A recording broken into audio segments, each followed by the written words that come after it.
Good morning बच्चों। आज हमारा टॉपिक है व्यवसाय की जोखिमों के कौन कौन से कारण हैं।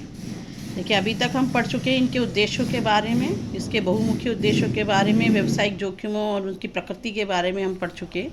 आज हम पढ़ेंगे व्यावसायिक जोखिम के कौन से कारण हैं।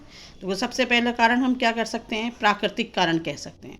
प्राकृतिक कारणों में प्राकृतिक आपदाएं जो होती हैं, जैसे बाढ़ का आना, भूचाल है ना, बिजली गिरना, पानी वर्षा, ये सब अकाल, ये सारे के सारी ऐसी चीज़ें हैं जिन पर मनुष्य का कोई नियंत्रण नहीं है और ये घटनाएं अचानक ही घटित होती हैं।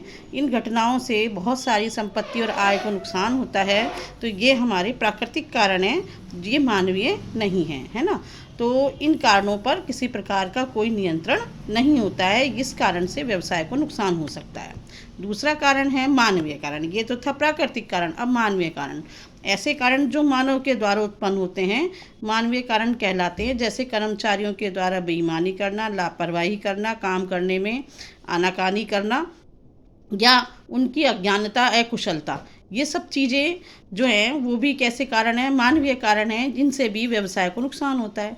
जैसे बिजली फेल हो गई है तो उत्पादन ठप हो गया, या कुशल कर्मचारी नहीं है या कुशल प्रबंधक नहीं है तो उसके कारण भी व्यवसाय को नुकसान होता है। ये है हमारे मानवीय कारण। नेक्स्ट हमारा कारण आता है आर्थिक कारण।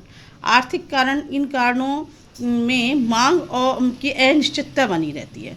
मूल्यों का जो प्रतिस्थापन है वो बना रहता है। ग्राहकों से देय राशि या तकनीकी परिवर्तन, उत्पादन की विधि में परिवर्तन, ये चीज़ें शामिल होती है। जैसे पहला इसने कारण बताया मांग में अनिश्चितता। मांग की अनिश्चितता से अभिप्राय है कि हमने बहुत अधिक माल का उत्पादन कर लिया और ग्राहकों के द्वारा उस उत्पाद की मांग नहीं किए जाने से भी क्या होगा, ऐसा करने पर जो माल हमने बनाया है, जो हम उत्पादक ने उत्पादन तैयार किया है, वो उत्पाद की बिक्री नहीं होगी और उस पर वो पैसा बेकार चला जाएगा। इसी तरह से मूल्यों में कमी या वृद्धि होती है। वृद्धि होने पर लाभ होते हैं, लेकिन कमी होती है तो नुकसान व्यवसायी को ही होता है। या देय राशि जो है ग्राहकों की, वो हमें प्राप्त नहीं होना समय पर, या तकनीक में परिवर्तन होना। जैसे कि अब हम बात करें, इस समय फ़ोन की बात करें हम, मोबाइल फ़ोन्स की, तो मोबाइल फ़ोनों का, ये फ़ोन का ज़माना है। इस समय में अलग अलग प्रकार की तकनीक आ रही है, जैसे कि 4G, 3G, 5G, इस तरह से जो परिवर्तन होता है, तो उस परिवर्तन के कारण ग्राहक क्या करता है, नई जो उत्पाद है उसकी ओर आकर्षित होता है और पुराना उत्पाद भूल जाता है। इस कारण से क्या होता है, पुराना उत्पाद जो तैयार किया है वो बेकार चला जाता है, उसमें लगा हुआ पैसा बेकार चला जाता है।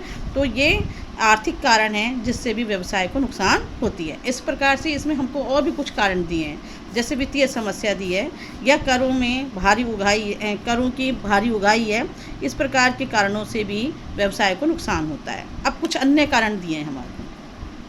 ये ऐसे अदृश्य कारण होते हैं, ये दिखाई नहीं दे रहे हैं, लेकिन ये व्यवसाय को पूरी तरह से प्रभावित करते हैं। जैसे राजनीतिक उथल पुथल होना, और राजनीतिक उथल पुथल का मतलब है कि सरकारों का बदल जाना, है ना, अब जल्दी बदलना, ये भी एक नुकसानदायक है। एक निश्चित समय के पश्चात अगर सरकार बदलती है तो और नई सरकार आती है तो व्यवसायों को संभलने का अवसर मिलता है। लेकिन बार बार अगर सरकार बदलती है, कुछ ही समय रहती है और नई सरकार आती है, वो अपने नए तरीके से नियम कानून बनाती है और व्यवसाय को उनको समझने में समय लगता है, फिर उनके अनुसार कार्य करना पड़ता है। अतः बार बार राजनीतिक जो परिवर्तन होते हैं, यानी उथल पुथल होती है, वो भी क्या करती है, व्यवसाय को नुकसान पहुंचाती है। इसी तरह से बॉयलर का फट जाना, विनिमय दरों में उतार चढ़ाव होना, ये ऐसी कारण हैं जो अदृश्य होते हैं, जिनसे व्यवसाय प्रभावित हुए बिना नहीं रहता है। ये थे बच्चों आज हमारे व्यवसायिक जोखिमों के कारण। अब हम बात करें, इसमें दूसरा एक टॉपिक और आता है, व्यवसाय का आरंभ, मूल घटक।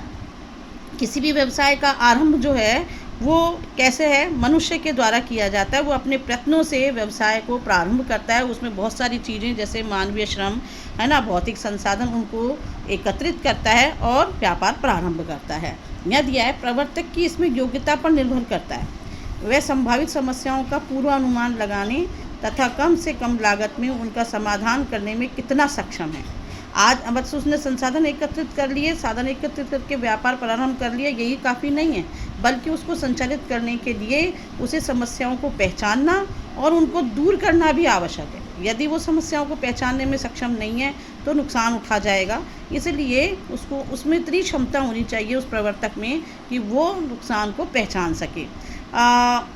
क्योंकि प्रतिस्पर्धा बहुत ज़्यादा है, जोखिम भी अधिक है। कुछ समस्याएं जिनमें व्यावसायिक फर्मों को जूझना ही पड़ता है वे बुनियादी प्रकृति की होती हैं। एक फैक्ट्री खोलने के लिए उनकी योजना बनाने तथा क्रियान्वयन में व्यवसाय का स्थान, संभावित ग्राहक, साजो सामान, उनकी किस्में, विन्यास, क्रय, वित्तीय समस्याएं, कर्मचारियों का चयन, समस्याओं को ध्यान में रखना।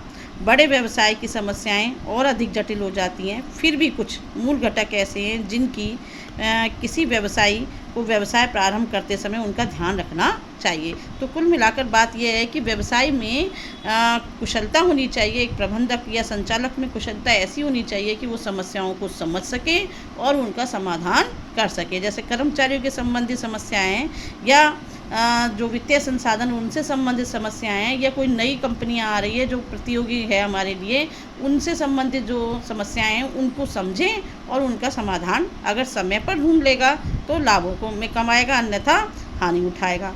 जैसा इसने कुछ हमको यहाँ पॉइंट दिए हैं। व्यवसाय के स्वरूप का चयन, जैसे व्यवसाय के स्वरूप से अभिप्राय है कि व्यवसाय की प्रकृति किस प्रकार की है, सेवा देने की है या उत्पाद को बनाने की है। सेवा देने की है तो उसमें बहुत सारा पैसा निवेश नहीं किया जाता है, जबकि उत्पाद किसी वस्तु का मतलब बनाया जाता है, उत्पादन किया जाता है तो उसमें बहुत सारे धन की आवश्यकता होती है, तो जोखिम भी ज़्यादा होती है।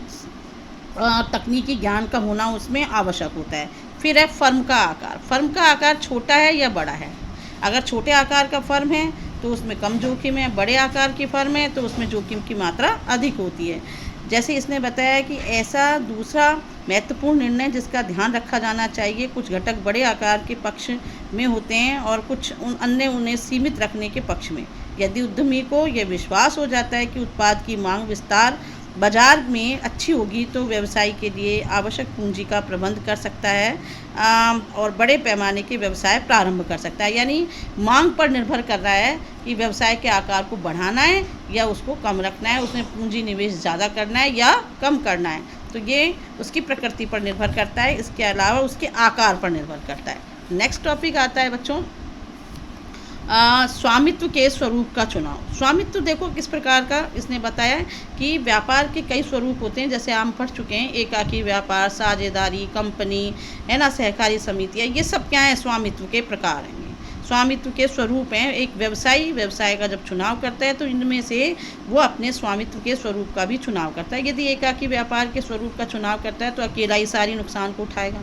साझेदारी या संयुक्त पूंजी वाली कंपनी है तो साझेदारी में सब साझेदार मिलकर के, और संयुक्त पूंजी वाली कंपनी में तो जो निवेशक हैं है ना, वो उसका नुकसान को यानी जोखिमों को उठाते हैं तो वो बट जाती है।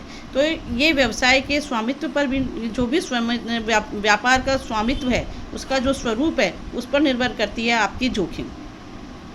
जैसे यहाँ हमको बताया गया कि पूंजी संयुक्त पूंजी वाली कंपनी का हो सकता है उपयुक्त स्वामित्व स्वरूप का चुनाव पूंजी की आवश्यकता, स्वामित्व के दायित्व, लाभ के विभाजन, विविध औपचारिकताएं, व्यवसाय की निरंतरता, हितों के हस्तांतरण आदि पर निर्भर करती है। उद्यम का स्थान, देखो उद्यम के स्थान से क्या अभिप्राय है। उद्यम का स्थान व्यवसाय प्रारंभ करते समय ध्यान रखने वाला एक महत्वपूर्ण घटक है। वह स्थान जहां व्यावसायिक क्रियाओं का संचालन होगा, इसके संबंध में किसी भी त्रुटि का परिणाम ऊंची उत्पादन लागत है। उचित प्रकार के उत्पादन निवेशों की प्राप्ति से असुविधा, ग्राहकों की अच्छी सेवा देने में कठिनाई के रूप में होगा।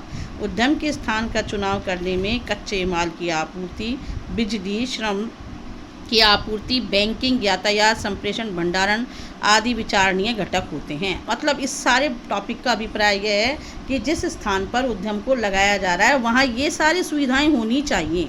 यदि ये सुविधाएं नहीं हैं तो व्यवसायी को बहुत बड़ा नुकसान उठाना पड़ता है, क्योंकि मान लीजिए बिजली की आपूर्ति नहीं हो रही है तो उत्पादन कैसे करेगा, श्रम की आपूर्ति नहीं है तो भी उत्पादन नहीं होगा, वित्त की पूर्ति नहीं होगी, यातायात के द्वारा माल को इधर उधर लाया ले जाया जाता है तो उसमें ये सब चीज़ें व्यवसाय को नुकसान पहुंचाती है।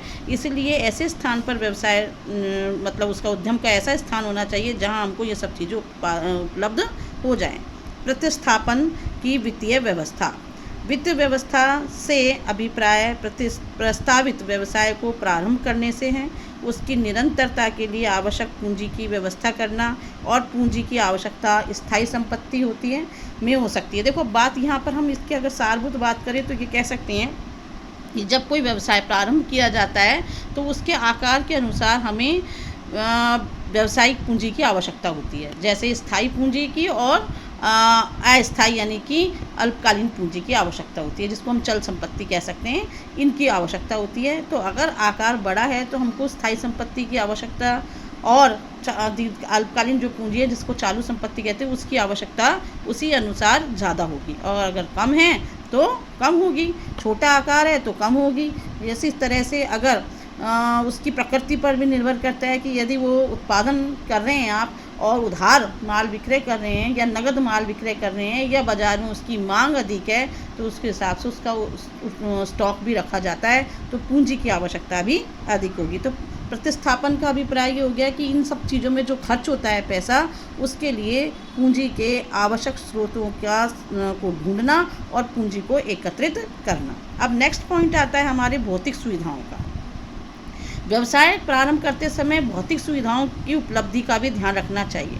भौतिक सुविधाओं से अभिप्राय क्या है कि अगर हमारी व्यवसाय की प्रकृति कैसी है, उत्पादन करने वाली है, उत्पाद को तैयार करने वाली है, तो हमको मशीनों की ज़रूरत होगी। उसमें एक व्यवसाय को किस चीज़ की ज़रूरत होगी? मशीन की, ताकि वो कच्चे माल को पक्के माल में परिवर्तित कर सके। तो उन संसाधनों को उन्हें उसके एकत्रित करना होगा और जिसके लिए उसको वित्त की आवश्यकता अधिक मात्रा में होगी। तो इन सुविधाओं के लिए उसको ध्यान रखना चाहिए। फिर है संयंत्र अभिविन्यास। जब भौतिक सुविधाओं की आवश्यकता निश्चित हो जाती है तो उद्यमी को संयंत्र का एक ऐसा नक्शा बनाया जाना चाहिए ताकि हर वस्तु अपने स्थान पर निश्चित हो और वो आसानी से मतलब कर्मचारी को उपलब्ध हो जाए।